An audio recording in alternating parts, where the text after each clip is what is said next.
My name is Rory Houlihan, and I ran for the U.S. Senator this spring 2016 to stop the ticking time bombs and put our economy on track for a bright new day, instead of all things ending. Let me educate you on the ticking time bombs and tell you the rest of the story. Part 5. It's a mad, mad world. In 1984, I was asked to find out about Star Wars, whether we needed to do it or not. One of the things I found out was that MAD, mutually assured destruction, was just that. 10 years after the missiles fly, the world's population would be just 20,000 people worldwide. That's worldwide, not US wide. The heaviest toll would be in the US.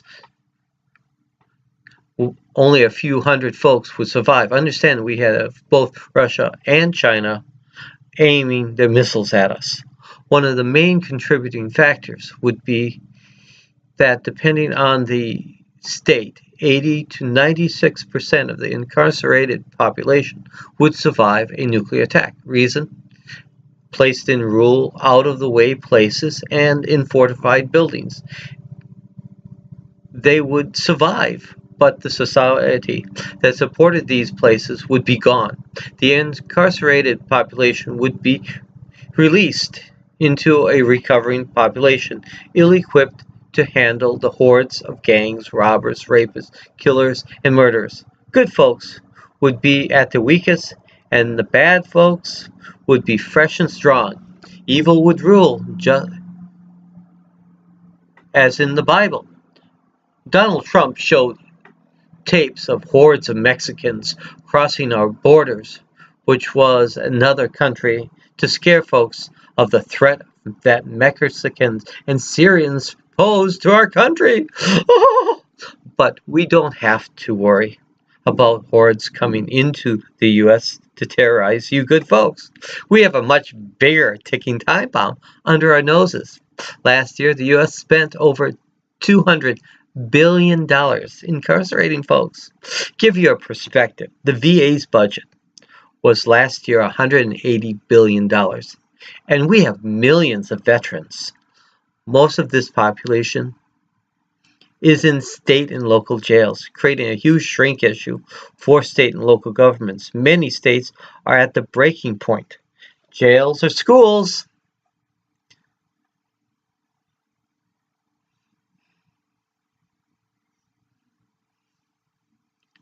Because of decades of failed conservative war on drugs policies since 1974, which goes against economic and Christian teaching and was anti-black from day one.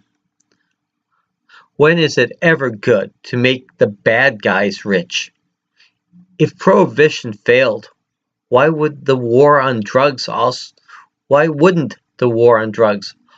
fail? Add in No Child Left Behind conservative teaching policy, superficial teaching to the test education, GED in our education system. Instead of teaching a curriculum, schools had to pass a superficial battery of tests to get government funds. If you do not teach the poor today, you will only have more and more crime tomorrow.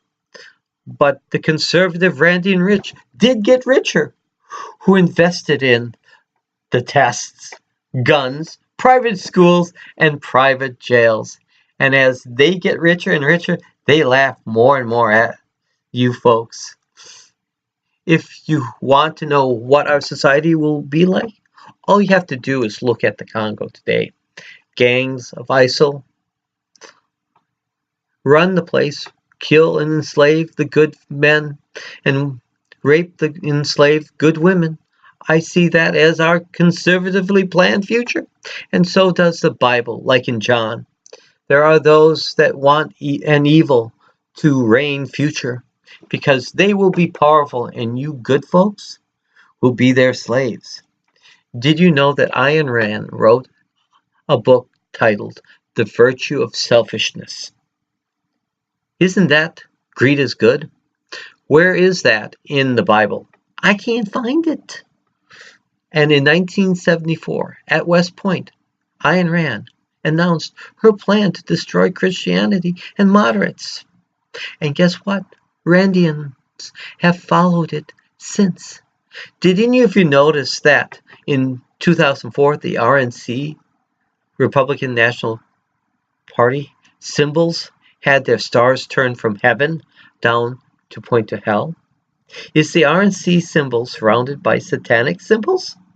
Was that the year that the last moderate Republican was defeated and conservatives took over the RNC? The New World Order? Maybe here.